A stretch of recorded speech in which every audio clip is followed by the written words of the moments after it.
प्यारे दोस्तों, अस्सलामु अलैकुम। आप देख रहे हैं इरफानी नेटवर्क यूट्यूब चैनल और मैं हूं मोहम्मद इरफान। झारखंड मुसलमानों को सताना पड़ गया महंगा, इस्लाम से दुश्मनी पड़ गई महंगी। ऐसा लगाया मुसलमानों ने झापड़ कि चला गया बैठे बैठाए कुर्सी। जी हाँ दोस्तों, इस्लाम के दुश्मन को पड़ा है जोरदार तमाचा। दुनिया भर के मुसलमानों के लिए एक बड़ी खबर निकलकर सामने आ रही है दोस्तों, ज़बरदस्त खबर निकलकर सामने आ रही है। कैसे एक इस्लाम के दुश्मन को मिला है बड़ा तमाचा, बड़ा झटका, करारा झटका, और इस्लाम की दुश्मनी पड़ गई महंगी। दोस्तों पूरी खबर आगे बताएं उससे पहले आपसे अदबन गुजारिश करना चाहेंगे, अगर आप पहली बार मेरे YouTube चैनल इरफानी नेटवर्क में विजिट कर रहे हैं तो जल्दी से चैनल को सब्सक्राइब कर लें, साथ ही साथ बेल के बटन को ऑन कर दें। दोस्तों एक इंसान जो इस्लाम से खुली दुश्मनी रखता है, मुसलमानों से खुली दुश्मनी रखता है, हमेशा इस्लाम और मुसलमानों को तबाह बर्बाद करने के फिराक में रहता है, सोच में रहता है। दोस्तों आज का दिन काफ़ी शर्मनाक और काफ़ी मुश्किल भरा रहा इस्लाम के दुश्मन का। जी हाँ दोस्तों, हम बात करने वाले हैं एक इस्लाम के दुश्मन, इस्लाम के ख़िलाफ़ लगातार साजिश करने वाले बेंजामिन नेतन्याहू। जी हाँ दोस्तों, ये वही बेंजामिन नेतन्याहू है जो इस समय पूरी तरीके से तबाह बर्बाद हो गया है। ये वही बेंजामिन नेतन्याहू है दोस्तों जो अब पूरी तरीके से तहस नहस हो गया है। ये वही बेंजामिन नेतन्याहू है जिनके लश्करों ने, जिनके फौजियों ने बैतुल मुक़द्दस के हुर्मत को पामाल करने की कोशिश किया था।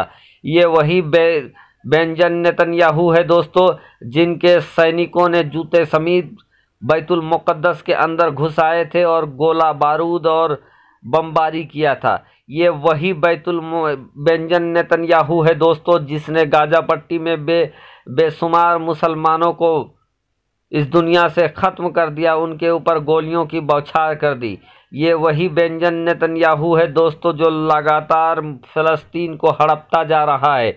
ये वही बेंजामिन नेतन्याहू है दोस्तों जिनका नज़रें हमेशा इस्लामिक कंट्री पर सख्त रहता है। लेकिन दोस्तों आज के डेट में एक ऐसी खबर निकलकर सामने आ रही है कि बेंजामिन नेतन्याहू को कुर्सी से हटना पड़ेगा। जी हाँ दोस्तों, इजराइल के प्रधानमंत्री बेंजामिन नेतन्याहू को उसकी कुर्सी छोड़नी पड़ेगी। दोस्तों जैसा कि आप हज़रात को मालूम है कि इजराइल के अंदर लगातार 2 बार इलेक्शन हुए और दोनों ही बार में किसी को स्पष्ट बहुमत नहीं मिला था। लेकिन इजराइल के अंदर सरकार बनाने के लिए 61 सीटों की आवश्यकता पड़ती है और बेंजामिन नेतन्याहू ने तोड़ मरोड़ कर, जोड़ जाड़ कर 59 सीटें जमा किया था। वहीं विपक्षी पार्टियों को 56 सीटें मिली थी जोड़ जाड़ कर। इधर दोस्तों अभी भी बेंजामिन नेतन्याहू की सरकार एक तरीके से अल्पमत में थी और उनको अभी भी 2 सीटों की आवश्यकता था। इधर दोस्तों इजराइल के अंदर एक ऐसी पार्टी थी जिसके पास 5 सीटें हैं और ये पार्टी मुस्लिम पार्टी थी। दोस्तों अब इसी मुस्लिम पार्टी के सामने बेंजामिन नेतन्याहू अपनी सरकार बचाने के लिए हाथ पैर जोड़ रहा था। इसी पार्टी से ये गुहार कर रहा था कि किसी तरीके से वो मुस्लिमों की वो पार्टी जिसके पास 5 सीट है वो बेंजामिन नेतन्याहू को सपोर्ट कर दे ताकि 59 से इनका आंकड़ा बढ़कर 63 हो जाए। लेकिन दोस्तों यही मुस्लिम पार्टी जो कि दूसरी विपक्षी पार्टी थी जिनके पास 56 सीटें थे, इस मुस्लिम पार्टी ने विपक्षी पार्टी को समर्थन दे दिया है और विपक्षी पार्टी का अब कुल सीटों की तादाद 56 से बढ़कर 61 हो गया है। यानी उनके पास पूरा बहुमत आ गया है जो इजराइल में सरकार बनाने के लिए आवश्यकता होती है। तो दोस्तों ये बड़ी खबर निकलकर सामने आ रही है कि विपक्षी पार्टी को मिल गया है बहुमत और अब बहुमत से कम आंकड़ा होने की वजह से बेंजामिन नेतन्याहू को अपना गद्दी छोड़ना पड़ेगा। दोस्तों, सबसे बड़ी बात है कि जिस मुसलमानों के ऊपर ये जुल्म सितम कर रहा था उन्हीं मुसलमानों के सामने बेंजामिन नेतन्याहू हाथ जोड़ रहा था कि जल्द वो 5 सीटों वाली वो मुस्लिम पार्टी बेंजामिन नेतन्याहू को सपोर्ट कर दे, समर्थन दे दे, ताकि बेंजामिन नेतन्याहू की सरकार बच जाए इजराइल में।